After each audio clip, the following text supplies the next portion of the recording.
We are straight zerking our shit right now. Call me Guts the way I'm Zerking my burr. Yeah. Okay. So. Spoilers. Spoilers for Beserk. Click off if you haven't read Beserk. He has read The Eclipse, up to The Eclipse. I've read up to Volume 8. This is fresh in his mind, but now we can talk about Berserk. I've always wanted to do a Berserk video because it's my favorite manga. Because the only manga I've read, favorite anime related anything is Berserk. It's number one. That's fair. That's fair. What's yours? That's hard to say. It's either Dragon Ball or probably Evangelion. But Berserk is up there. Okay. But Berserk is recent for me. I don't want to have that recency bias. I just learned about that yesterday. It's my new favorite thing. Recency bias? Yeah. You didn't know what recency bias was? No, I didn't find out until yesterday. It's my new favorite thing. Oh. Okay. Is this guy good? Yo, you creaming me, bro? Yeah. Alright, so why don't you just take us through your thoughts reading Berserk? Because he's read basically the 1 to 5. Well, he hasn't read all 5, but he's read the Eclipse. 1 to 5. I should clarify. We're doing it's the deluxe editions. I should clarify that. Yeah. Because some of you might think we're doing that little fucking pussy shit with the chapters. No, we're getting all in. 1 to 5 in the last 2 months. Yeah, so it's relatively fresh in my mind compared to him. He's unmaxing with it, but Yeah, I read it 6 months ago, or 6-7 months ago. Yeah. Actually, no, I read the last one 6 months ago. Anyway. Yeah. It's fucking goated. It is really good. I do recommend. Here's the thing. Puts up a picture of the thing. Anyway, here's the thing. For the longest time, I've liked superheroes and Western comics. I wouldn't say it was until I think 2024 when I started to get more into anime and manga. I liked Dragon Ball. Grew up on Dragon Ball. And then I think I watched a bit of Death Note in high school. That's kind of it. But 2024 was when I started. I was chud maxing, and I was watching. I watched 3 seasons of My Hero Academia in a week. Which, by the way, don't do that. Not worth it, I don't think. Very funny to do. What do you mean, Gotcha?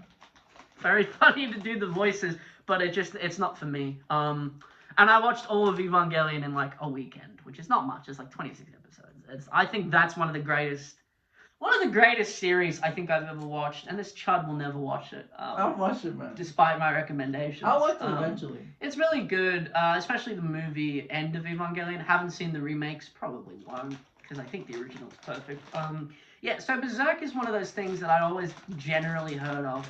I've played a couple Souls games, and there's some visual influence there. And I've known about, the music from the anime. I think I've heard in memes and shit. So I have a general. Anime. Yeah, alright, sorry. I had a general awareness, but it wasn't until Uncle over here started reading it. He was like, "You gotta read Berserk," and I was like, "All right, fair enough." So I've been borrowing his copies and reading. Good work, I have to say. Great work. It's a terrific piece. It's very it's thought provoking. I think of Berserk as a beautiful tragedy. I agree. That's the best way to describe it. You'll be reading it and you're like, damn, some of the scenes look majestic as fuck, and then some of the scenes you're like, oh my god, I want to throw up. Yeah, it's crazy. I will say, read Berserk, but if there are certain things that maybe bother you, maybe skip it, maybe. If you're particularly sensitive about certain subjects, I think you should skip it, because it could be triggering for some people. But on the other hand, I don't know. I think it's a positive depiction of a lot of the more complicated elements. I think Berserk does in a way that not a lot of media in general deals with it. I think is interesting. Yeah. In an actual tasteful way, as tasteful as you can be with shit like this. Because let's get into the guts of this video, right?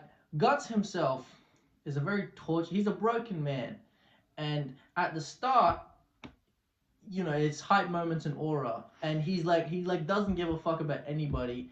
He's the stupid elf. He's like, fuck off. He doesn't want to save anyone. He just wants to. He's got a chip on his shoulder. It's a pretty big chip. Yeah, it's a massive chip. Chicken salted. And you learn why you get to grow. I like the story because you get to grow with Guts, but it shows you what he's become before it shows you how he got there. That is what's cool. That's very unique in that sense, because like, yeah, like I feel like a lot of other stories would have begun with the Golden Age shit, and then you see him. But the fact that we start with the Black Swordsman shit is crazy to me, because I'm like, okay. A lot of the characters that I kind of, well, not knew, but I had kind of heard of, like Griffith, I assumed would be there for, no, they don't show up until, like, Volume 2. You get pretty much most of Volume 1. Guts is, look, I've said this to JD here a lot. Guts in Volume 1 is a hard man to like. But he's not, like, I don't hate him in Volume 1, but he was a very difficult person to like. It took me most of that volume to like him. And even then, I came out of it being like, well, kind of a dog of a bloke. But, I mean, I kind of, I'm curious to see what made him this. And sure enough, Volume 2, pretty much right away, shows you why he's like this. And I'm like, yeah, no, I get it, Guts. I understand completely, actually. Never mind. Maybe I judged you too harshly. From the very moment he's born, his life has been a struggle for him. That's why one of the characters calls him Struggler. But that struggle has turned him into quite the weapon. And it has also cut off his emotions. Much like he cuts off limbs. Yeah. Ooh. Let me toss that at you. Ooh. Sorry, that was stupid. It's almost his way of avoidance or therapy, I would say, is him just killing people. It's all he knows. Just all he's trained to do. Like, he's literally a child soldier. Yeah, I mean, it's very surreal, I think, when you get to the Golden Age arc, because that shit's like, it's very much not sunshine and rainbows for Guts from the beginning. Like, bro is, born from blood and death, and he joins a group of mercenaries or whatever. Gambino. I wouldn't say he joins. He gets adopted. Okay, he's brought in with some mercenaries and Gambino. Fuck Gambino. But he's brought in with Gambino and shit, and he's just sort of raised to be a soldier. He's not even really raised to be a kid. He's just raised to be a soldier or a dog. Even I think they use the dog comparison a couple times, especially later on in that sort of segment where they literally make him fetch shit. Like, bro, he's a dog. He's a dog for them. A war dog. And, if that doesn't take away your innocence, getting sold out for a couple silver when you're like 9 years old, that definitely will. Yeah, no, sorry. Yeah, so it's crazy. Yeah, he gets sold out. Gambino sells him out to this bald chud Donovan. I think he was bald. I don't remember, but I think he was a bald chud. Yeah, I don't think I've ever felt as much dread reading something as when you get to the...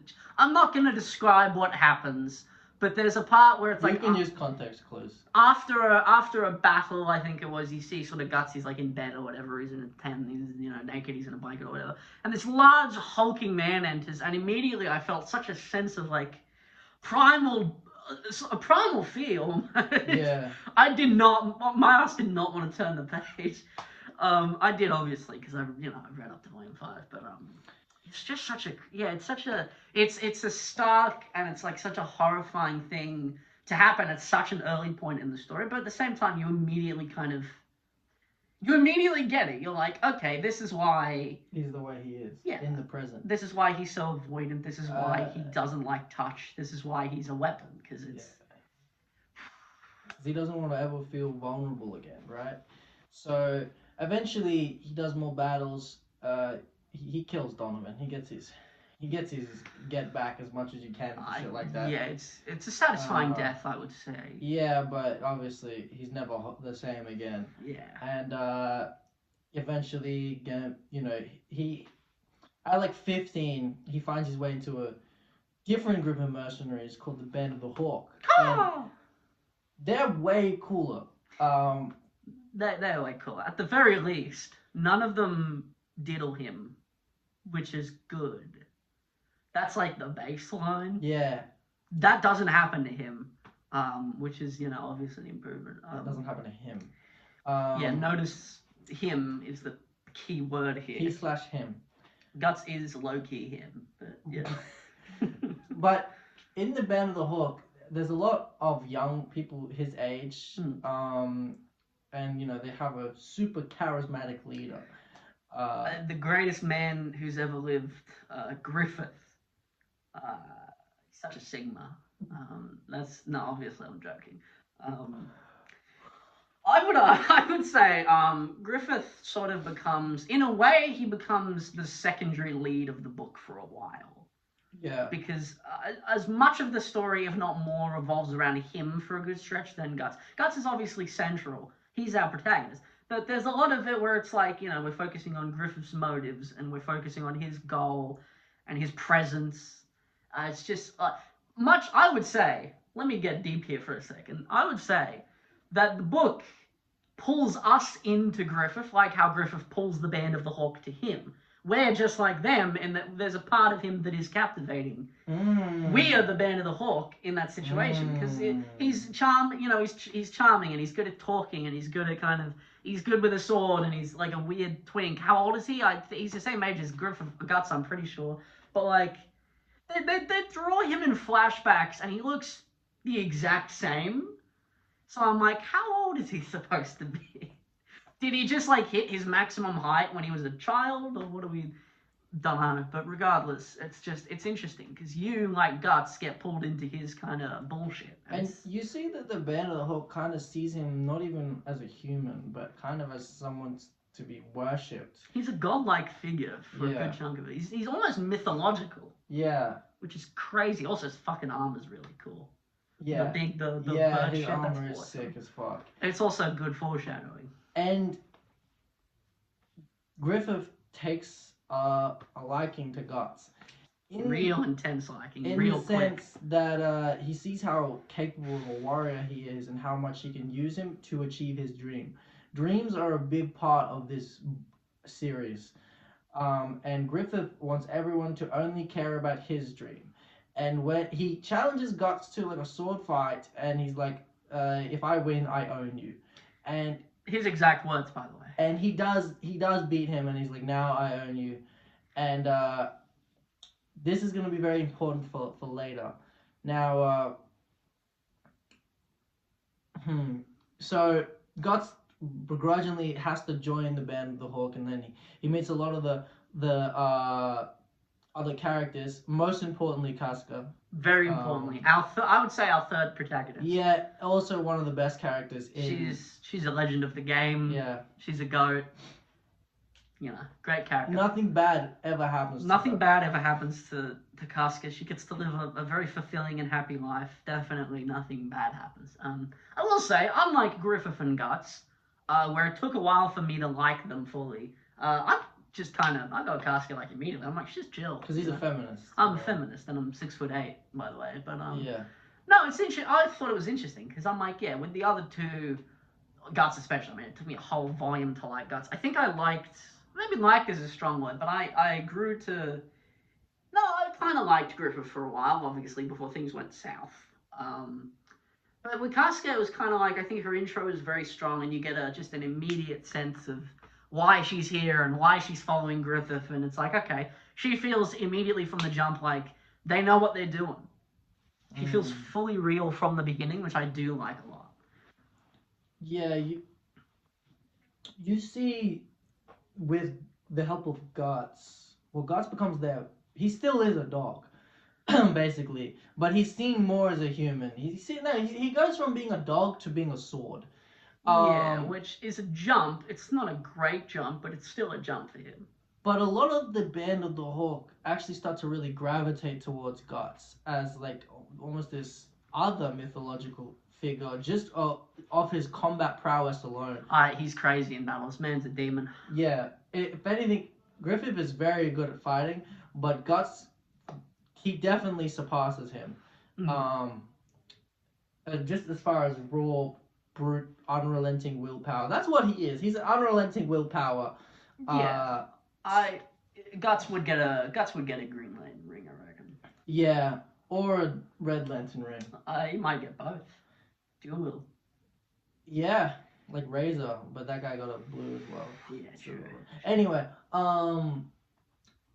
so yeah, they start to get some serious renown, and this really fuels Griffith, and it attaches him even more to Guts because he attributes the new success of the Band of the Hawk to both his planning and Guts as his sword. It's interesting because Griffith comes to see Guts as his shining sort of I guess a beacon of like, this is what I can use to get this done. This is what I'm. Yeah, he almost sees Guts as an equal.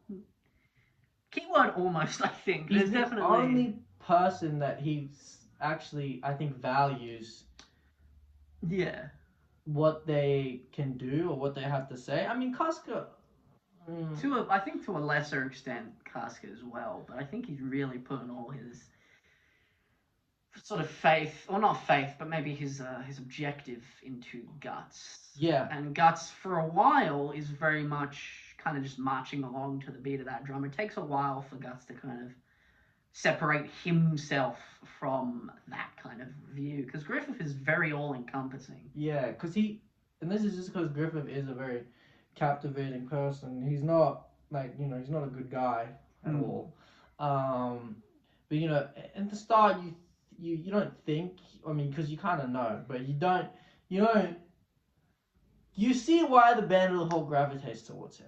Yeah, it's one of those things where you actually get it. Like, it's, you understand exactly where he's coming from. And I wouldn't say I necessarily ever thought he was a good bloke, but like,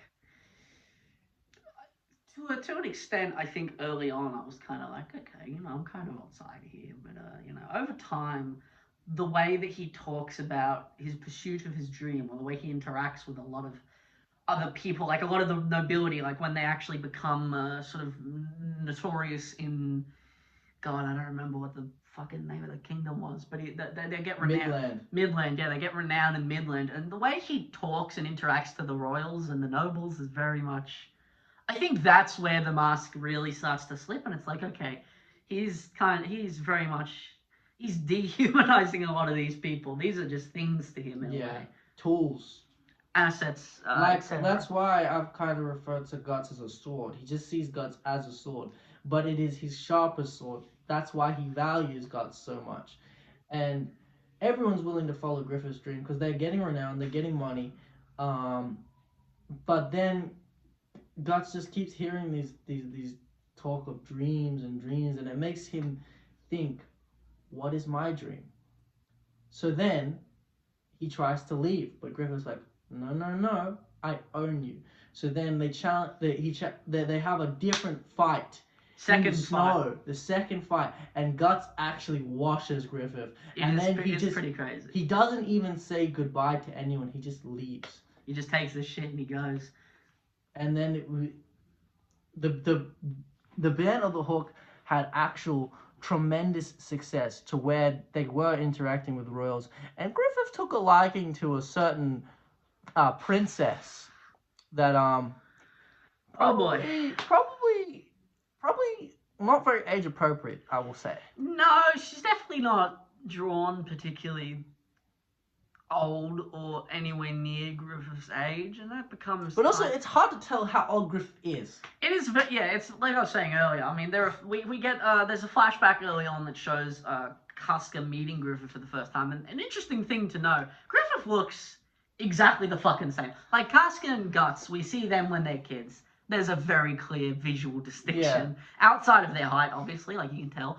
But Griffith looks nigh identical to how he does in the present. Maybe his armor was a little different, I don't remember, but he looks exactly the same. So it's like, how old is this cracker? Like, what's going on But here? I think Guts had been with the Band of the Hawk for 3 to 4 years. So he would be around 18, 19 when he leaves to find his own path. Yeah. Or like maybe 17 or something. He's around that age. And he leaves for a year.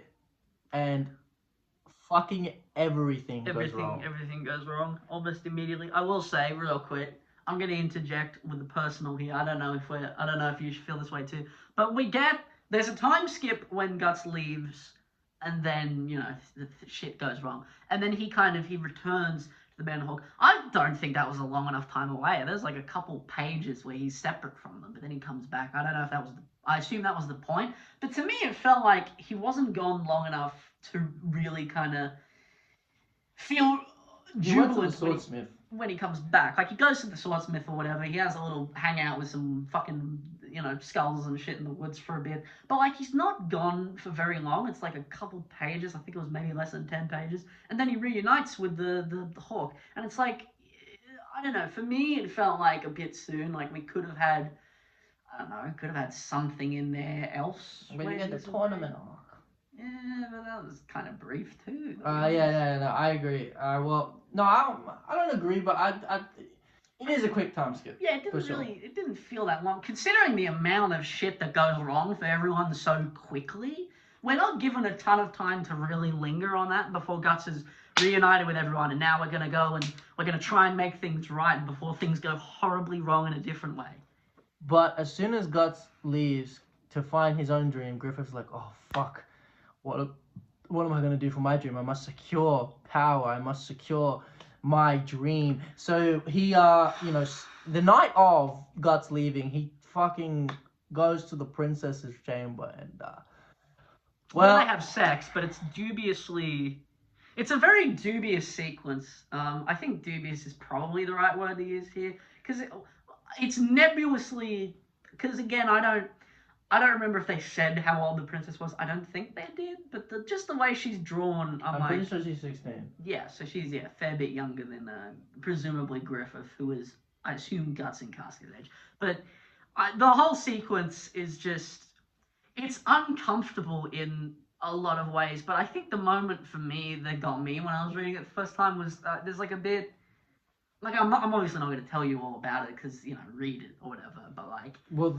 This is spoilers. This is the whole video is spoilers. But anyway, there's a part I think early on in that sequence where they get to the bed for the first time, and she's saying no, like she is audibly saying no to him. It's very quiet. It's drawn in one of those little bubbles where it's quiet.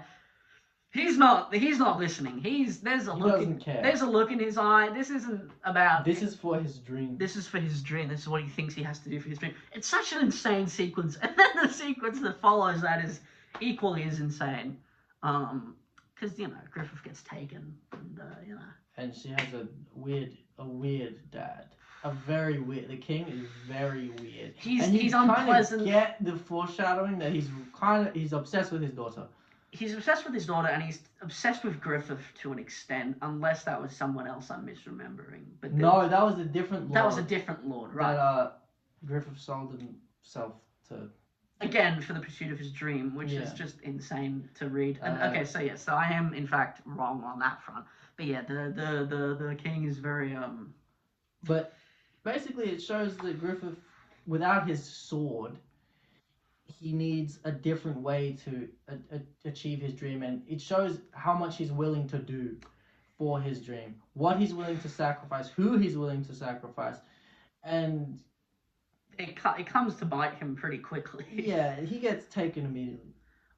Nigh immediately. I think it's like the page after. Yeah. He's taken. Surrounded. He's surrounded. He's Jesus and Christ. He goes into a dungeon.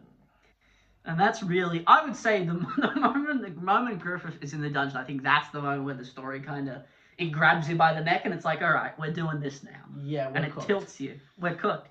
We were a little cooked before that point, but there were moments of like levity between the characters. Like there was a lot of time with the band of the Hawk where you get to kind of know them all, and there's like there are moments of humanity and there are moments of quiet in there. But as soon as Griffith is taken, all that just sorry. Now we're zooming along now, and we don't have time for this.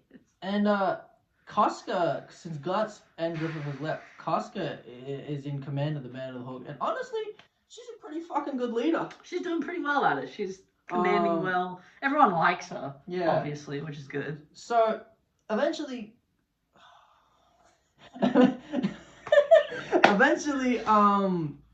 Guts comes back. He returns. after a tremendous amount of time and very little pages have passed. Sorry, I got a call. That's all we're laughing at. Sorry, Yeah. I'm not laughing at Beserk. Yeah. He comes back, and they get into a battle immediately, and Casca's very upset about him leaving. Naturally, because they had something. There was a connection. And I guess distance makes the heart grow fonder. Well, it's time, because this is actually like a very beautiful relationship. It really is. I would say the dynamic between Guts and Casca is honestly one of the most like sincerely just beautifully written relationships It made me so happy. I'm like, yes. But in the back of my mind, I was like, oh fuck. There is a very nice moment that happens throughout this arc. There's a lingering sense in the back of the head that's like, oh, something bad's gonna happen. They get trapped in a cave together, and probably the only appropriate sex scene. Yeah, I would in say, the book. Yeah, I would say this is probably the only good, consenting, appropriate sex scene in the entire series up until this point. They're both similar age. They both like each other. They're both consenting. Neither one is saying weird. No or anything. It's also, like, the first sex scene in the book is literally the first page. Guts is having sex with a succubus just so he can then kill the succubus. It's a great and aura-filled introduction, but it's like it's filled with something. In a way, let me toss out another little a faux deep kind of thing here. It's interesting that the very first sexual encounter in the book is also the introduction of Guts, considering how important that kind of.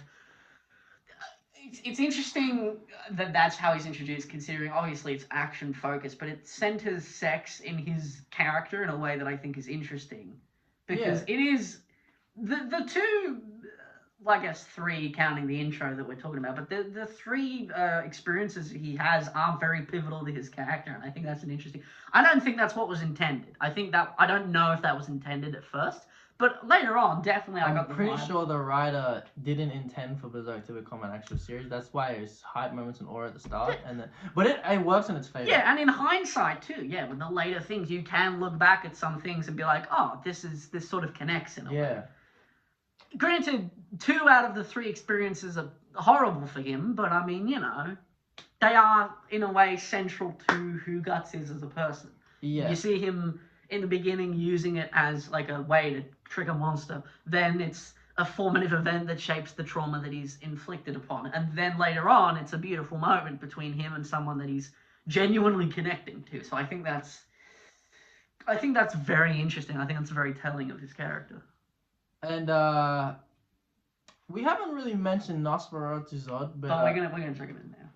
Like, he's just like. He's a big fucking cool monster. He's the first time the Band of the Hawk are ever scared, because they see Guts and Griffith both get bodied by him. Oh yeah, no, they get fucking flamed by Nosferatu Zod. By the way, cool name, Nosferatu Zod. He's literally just an unrelenting force. He just likes to fight. He's a beast. He's a beast. He's the first beast that the band fight. He is far from the last beast that they're going to fight. And so. Casca and Guts have this lovely moment, and then they're like kind of a couple at this point, a little bit, I would say. They're very fond of each other. Yeah. And I'm fond of them. Yeah. And they kind of start both leading the Band of the Hawk, and it's really cute.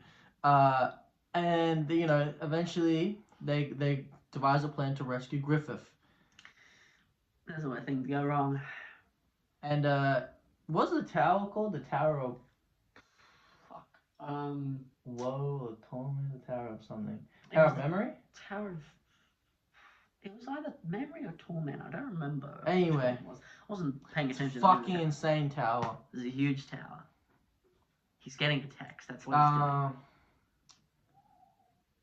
He's getting another one. Whatever. So... What were we talking about? We were talking about them going to rescue Griffith. Oh yeah. So they have to go through this tower, and eventually they get to Griffith. Up until this point, the band have been pretty adamant that once they get Griffith out, things are going to go back to normal. You know, he's going to return to lead them, and things are going to go back to normal. They're going to somehow dig themselves up. So when they find Griffith in the tower, he is not at all in shape for this. And he's fucking The being completely tortured. his body is like flayed. The arteries in his body have been severed, so he can't fucking move. He's got a big bird helmet on his fucking head to keep him in place. He can't talk. His tongue's been cut out. He's just a real mess. He's just a real mess of a bloke. He's a real soup of a bloke at this point. But they save him. They save him. They save this vegetable of a man. Oh, and this entire time he's had a thing called a belly. I don't know how to pronounce it. It's a cool little. It's a necklace. It's got like a face on it. It's cool. And but it has significance in relation to. He loses it during the torture. The torturer grabs it and I think he fucking drops it somewhere. Yeah, this is all built. We're all at this point. We're all building to something called the eclipse, which we'll get to. But we're building up to this thing. It's been built up for quite a while at this point. I think multiple volumes they've been addressing and building up to it. Nosferatu's odd obviously plays a bit of a factor. He's basically saying the eclipse is coming. Yeah, and there's other sort of supernatural things that happen that are slowly building, and I really like how we're built up to it, because it's not just like, big X and Y happens and then now it's like, oh, there's eclipse thing. It's more, it feels effective, you know, when the Hawk are doing well, they encounter things or they hear things that make them kind of question themselves, and then you build up to the eclipse. I think it feels organic, you know. Yeah, and let's just get to it. They get Griffith out with great effort. The king sends assassins. They kill them. The assassins are pretty cool, I will say. The assassins are cool. Then they're kind of on the run. They're trying their best to make Griffith feel better, and which is a very tall order. And you know, they're trying. But this entire time he's just looking at Guts and Casca. And it's a very, the way he's drawn, the way his eyes are drawn, I should say, are very striking. Because I would argue there's a level of like ambiguity almost in his expression. Like, obviously, I think there is an intention. He's staring at them with this sort of sense of, I guess, maybe disdain. I got disdain and sort of like, oh, he's fuming because I think he can tell that they have moved sort of past him in a way, and now he's kind of. The thing with Griffith is he sees people as possessions that belong to him. Yeah, you're either a weapon or you're like a toy to him, basically. Yeah. And you're getting you during this time, because he's not speaking. You're getting a sense of his dream, of what that actually looks like. It's like this castle, like on a hill. Yeah, like that Ed Sheeran song. That it was, fun fact, he wrote that about Griffith. Yeah, he did. Which is crazy. And in between the castle and him, I think, isn't it like a pile of bodies between them? Yes. Because they're the people that Griffith has used and stepped on to get and will continue to use. That's who he is. He sees people as tools. Really, that moment in the dream, that's the book finally just slapping you across the head and going, this is what he's about. If you didn't get it until now, I'm going to spell it out for you. Mm-hmm. And it's a very effective sequence as well, because he can't speak, and so you have to kind of rely on the visual, which I think is interesting. They even try to put him back in his armor to make him feel better, but he still doesn't really work. At one point, Casca's like putting his armor on, and he kind of tries to like jump on her, and it's really weird. It's a very strange moment. I didn't register at first that he was doing that, but looking back, I think he was kind of trying to move. I mean, obviously he can't move, but he was. Yeah. Something in his eyes, I think, was. Which I would argue that scene could have been read as foreshadowing towards a later moment, which is still stuck in my head. And eventually he disappears. Like, they're by like a lake. And there's just so many things coming to a head. And he's fucking searching for the belly heat, the fucking necklace. And he eventually finds it. And the band of the Hawk. He's hitting one of these. Are trying desperately to find Griffith. They're all like fucking running. I don't know how he got so far. Wasn't he on a cart or something, or did he just roll himself down the hill? I don't remember what the thing was. That is irrelevant. But he disappeared very quickly, so no one kept track of The him. Band of the Hawk, they find him, and then he gets the beat. And then what did he do? Did he like stab himself or some shit? I don't remember. I think the eclipse starts, but how does he does something? He holds out the bellet. I remember because there's that image of him in the lake where he's like kneeling and he's holding out the thing. Fuck, what does he do? I feel like I should have written that down. Because I only just read this like a couple days ago too. Fuck. He does something with the bellet. But either way, But regardless. the eclipse happens, the sky goes like raw. It's black and white, but it goes red. That's what it's signaling. Yeah. Because I've seen a clip from the anime. It's red. And you just, you know, the Band of the Hawk, they find Griffith, but it's too late. It's too fucking late. He's begun, because this Bellheat has been calling him that he must achieve his dream. His dream is getting stronger as he's like crawling and crawling and crawling. And, you know, the crawling in his mind becomes running, and he's just walking over fucking bodies, and that is foreshadowing, because as soon as the eclipse starts, oh boy, he goes into like this cocoon state, and all these fucking monsters, all these demons, these come insane. I've never in my life seen artwork like this. It's fucking the amount of detail and the unique designs. Like, it's one thing if series creator was just get the same background demon design. Every demon, every creature has such a visually insane and distinct look to them. Yeah. When I got up to that part, I dead ass just stopped and kind of looked around the page to see what was there. Like, it is crazy. That part is like scarily beautiful. It's a hauntingly ethereal series of pages. And also, a lot of the pages are like they're like they're using the two pages like as the whole canvas. You get like a big you get multiple big sort of double spreads, and like you get a lot of different, a lot of detail on these. It is insane. But you really see the horror of the Band, because like, what the fuck is happening? Oh yeah, their expressions are crazy, which fair and enough. I mean, honestly, Guts immediately goes into sword mode. Like, I respect that. He immediately kind of squares up. Yeah, and he's doing pretty good, actually. He's not doing that bad. Most of the Band of the Hawk is just getting... They're getting massacred. And it's at this point, too, they appear earlier in, I think, Volume 2, maybe? No, they appear in Volume 1, I think. But the God Hand. The God Hand shop. We haven't mentioned the God Hand yet, I don't think. But they are...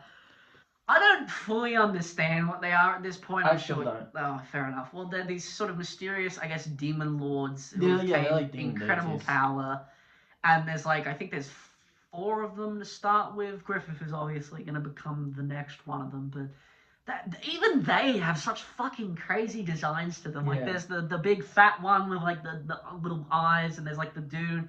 It's like a brain, and he's got a big sort of sticky cloak thing. And there's the woman with her titties out, because he's got to do that, I guess. She's always doing this shit, too. Every illustration. Because I reread The Eclipse, recently. I reread it, today.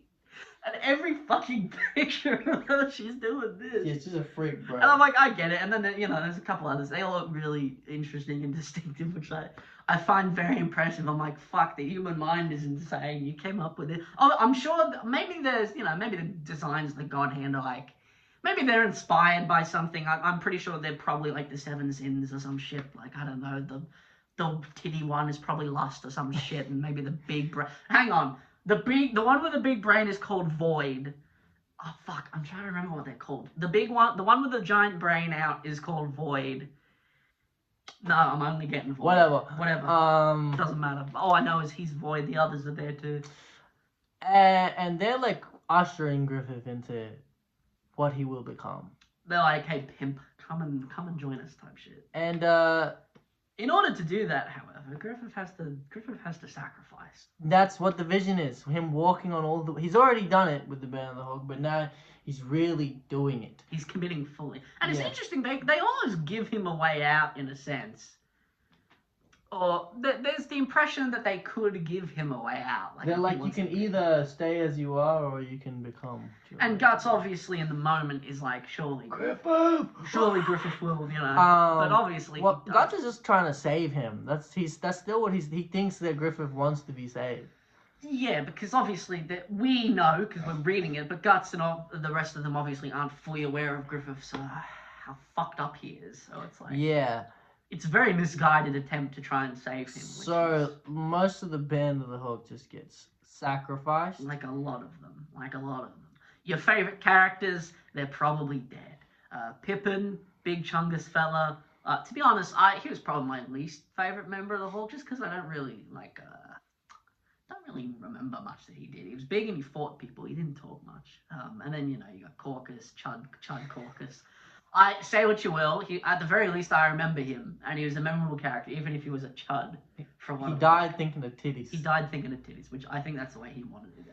And then you get Gaston, who I forgot about, but Judea. Judeo. Oh, I don't know how to say it. He was the goat. He's a very remarkable character. I'm sorry we haven't mentioned him until now, but he's one of my favorite characters in the. He was kind of like Guts. You should follow your own dream, sort of thing. He was, I think, the voice of reason for a lot Yeah. of the book. Like everyone was kind of on an extreme of some sort. Glazing Griffith. But Judeo or Jude or whatever his fucking name is, he had his head on right. Yeah.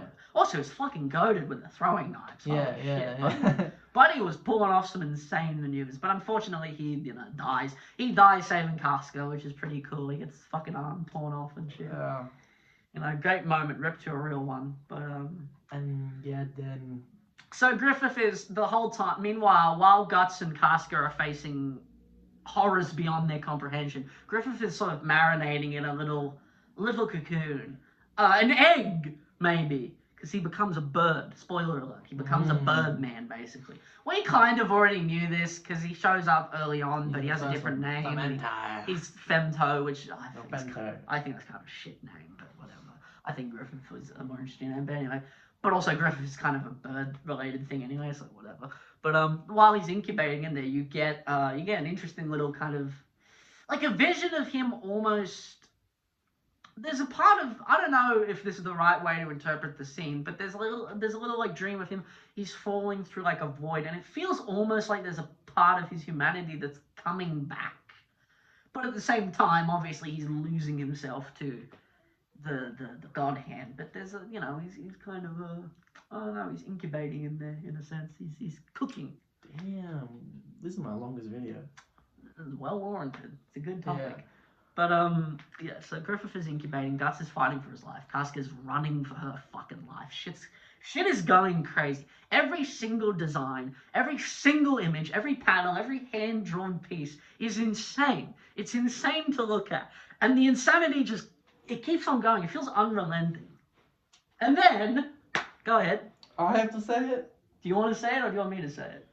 Well, Femto... So Femto emerges. Arrives. And he arrives pretty intensely. Cool design, I have to say. Before we get to the difficult part, I really like the design of Femto. I'm just gonna keep calling him Griffith. I fucking hate that name. But Griffith, when he emerges, is just sick. He's got this cool like armor on. He looks like a bird, but he's also got like talons and claws and shit, and he's kind of got wings. He looks tough as hell. He looks fucking sick as hell. It's really cool. Titty lady's just like... Yeah, she's hitting one of those, and the brain guy's like grimacing the whole time because it's the only face he can make, and the fat one's probably eating or some shit. There was another one, right? There was another one, I'm forgetting, hang on. Because there's Void, who's the brain one, there's the titty one. It's God hand, there's five. Yeah, there's the titty one, there's the fat one. I think Griffith becomes the fifth. Yeah. So then we're missing someone. Irrelevant. He doesn't matter. Clearly washed. Clearly washed. But yeah. So Griffith emerges, and we get this really sick shot of him, in the full, get up. He looks pretty sick. Guts is just fucking. He's battling for his life. It's getting. He's crazy. trying to climb up the tower that Griffith, like the hand, the God hand. That's what he's doing. He's climbing up, and it's like there's a bunch of faces and shit in there. He's stabbing the faces and climbing. It's a sick. Casca has been captured. Casca's been captured and brought to the God hand. It's a bit. So yeah, so unfortunately, despite Judo's best efforts, and he puts in some pretty good effort, and so does Casca. They both put in good effort.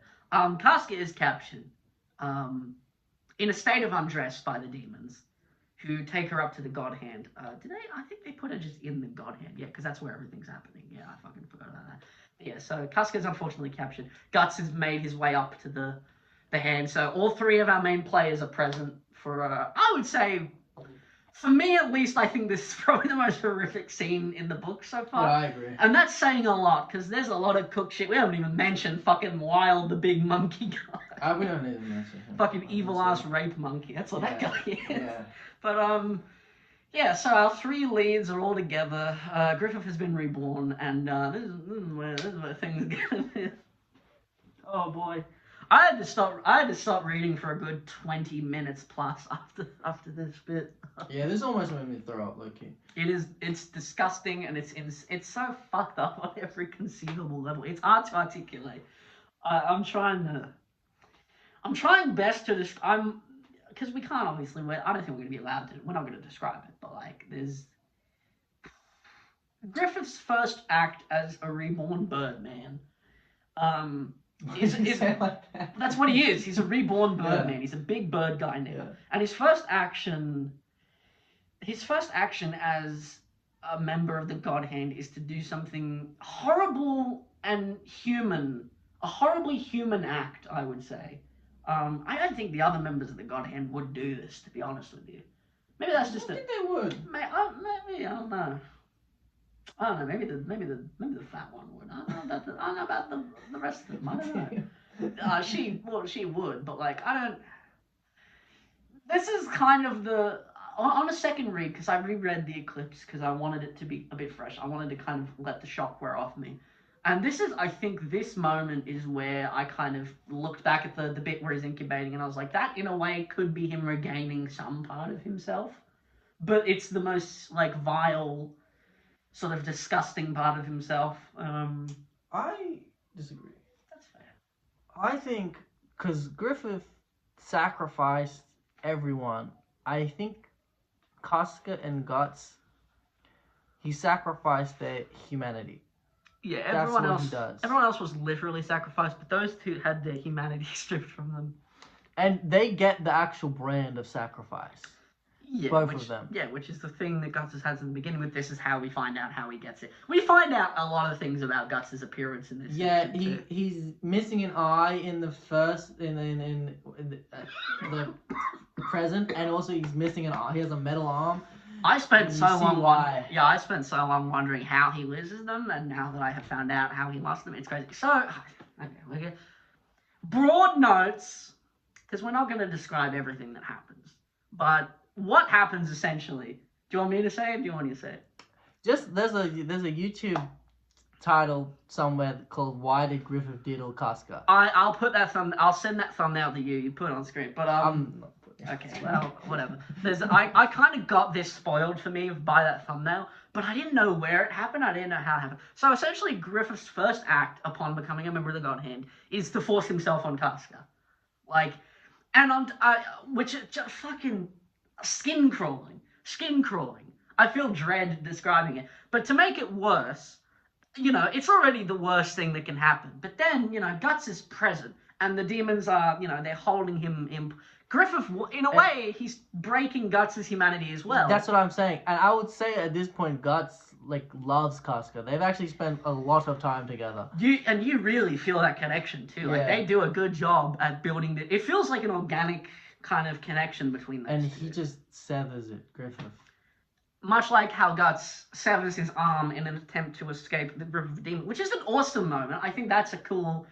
In the midst of this horrible fucking sequence... Yeah, you get the... And he cuts off his own arm to escape the mouth of a demon to try and get over there. But unfortunately, Guts is immediately just pinned down again. It's futile. And by his eye. But yes. One of his eyes is open, so he has to watch. Yeah, so he has to witness Griffith violating Casca. And we have to watch it too, because, it's on the page.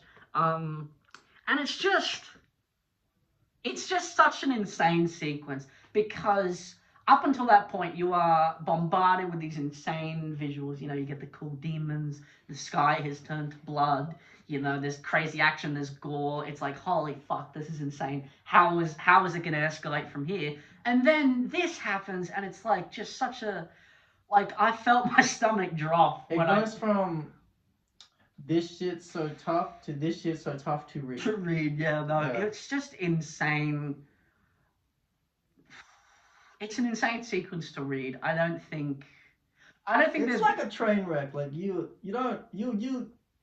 kind of, as fucked up as it is, you do continue reading. It is, yeah. I mean, obviously it's a book, it's by design, but it is, yeah. It's very much, you can't kind of walk away. You have to kind of keep reading, and every so often it will cut to a Guts reaction shot, which is devastating as well.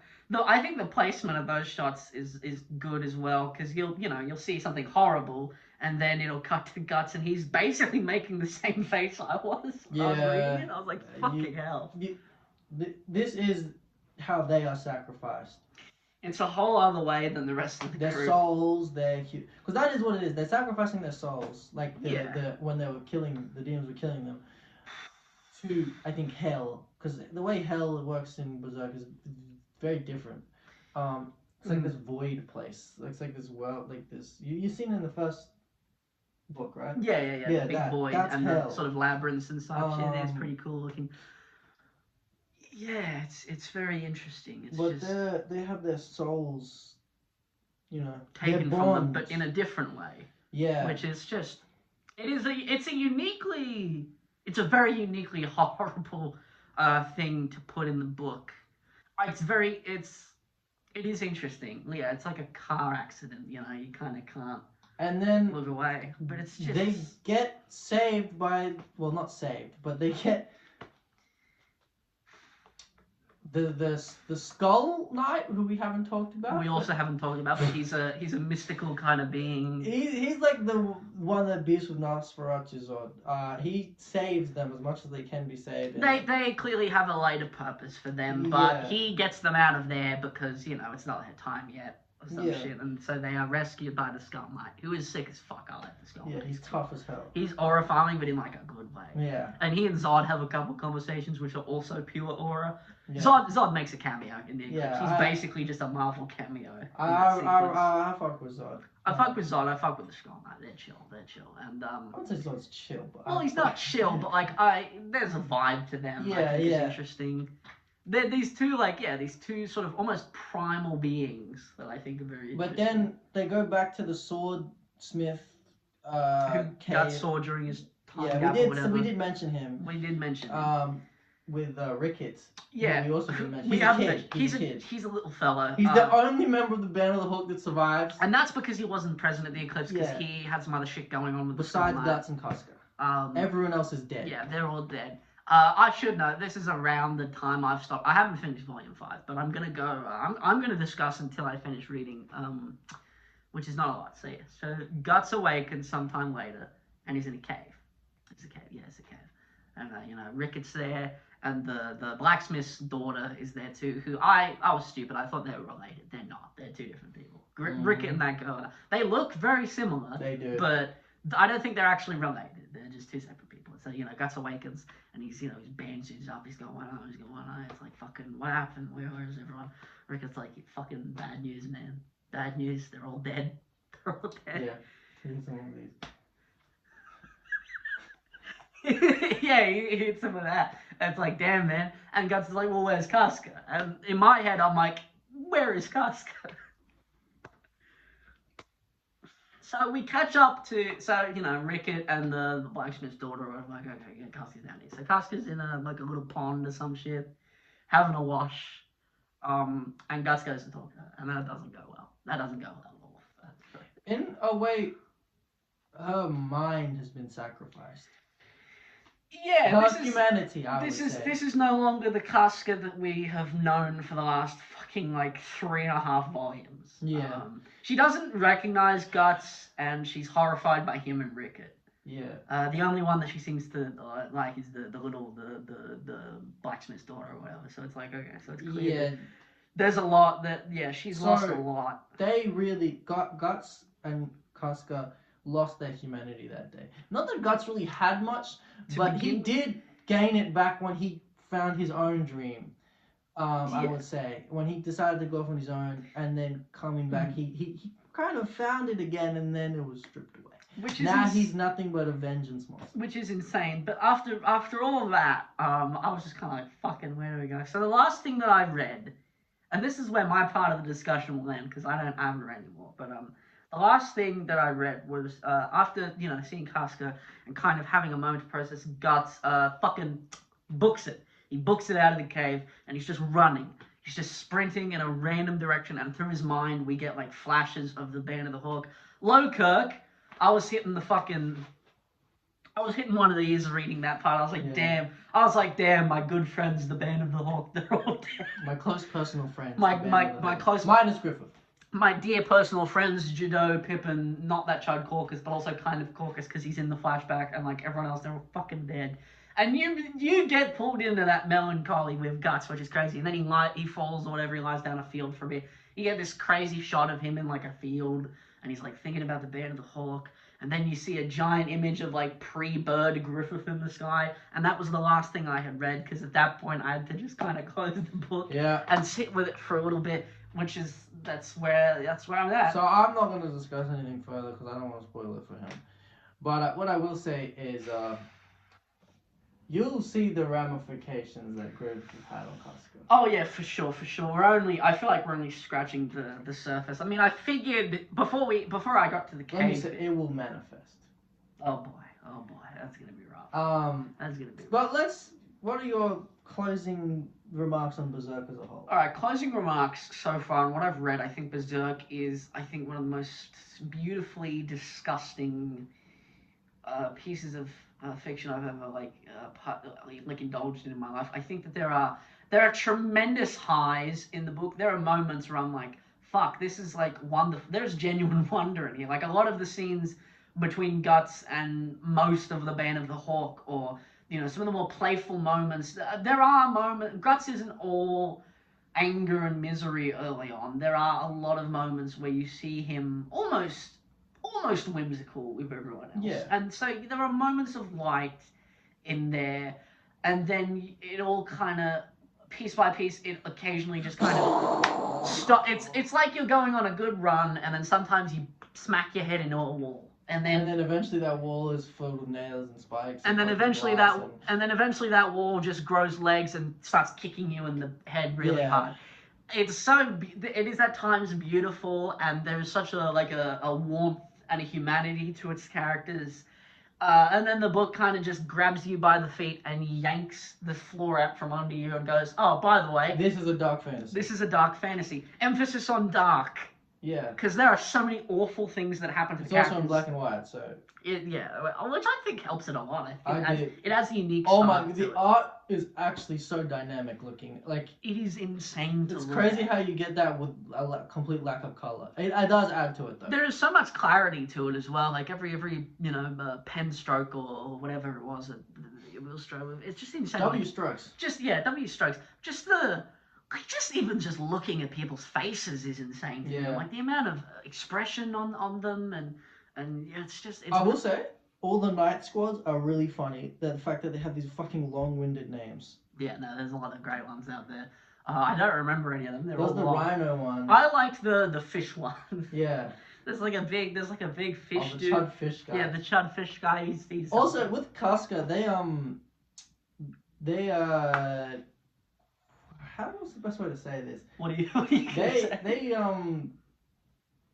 No, because you were telling me what they did. Like, they diddle baited her like a bunch of different times. Yeah, I don't know how to word it. Before the terrible moment happens at the eclipse, there are a worrying amount of moments before that I'm going to call foreshadowing, where Casca is almost assaulted, but is saved at the last minute from it. Yeah. I think there's one with a bunch of knights, but then there's also this giant fucking... There's one where she's on a fucking period, and like...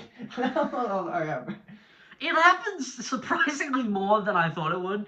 I didn't even think it would happen once, but there are multiple instances early on, and I was like, oh, this is building to something terrible, isn't it? Because, like, otherwise it just feels gratuitous, and I think to an extent it does feel gratuitous at times, but with the Eclipse, with the assault in the Eclipse, as much as I hate to say it, because it's horrible, I feel like there is an actual, like, an authentic story reason for this happening. Like, I feel like we're going somewhere with this. It is shocking, don't get me wrong, I'm not saying this isn't pure shock value, because it is to an extent, but there's, like, there is motive behind it, and there is meaning behind it in a way that I think a lot of I think a lot of lesser, I'm going to say this, a lot of lesser writers and a lot of lesser stories would just have, okay, the terrible assault happens, and then we don't dwell on it, or we don't get any insight on it. But I think with Beserk, it is interesting in that it informs a lot of character. Obviously, Gus early on, when he's a child, that is like the key, or one of the key moments, because obviously we see throughout the Golden Age, but that's one of the big early key moments where you go, oh, this isn't just shock value, this is shock value with the purpose of showing us why this character is the way that he is in the Black Swordsman arc, and so it builds naturally.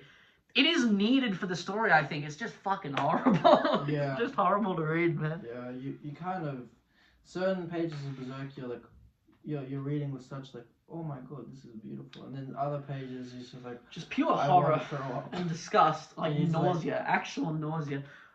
I recommend it. Everyone should read it. Well, maybe not everyone. Not everyone should read it, but I think a lot of people who see this, or really any Berserk video, should just read the read it, bro.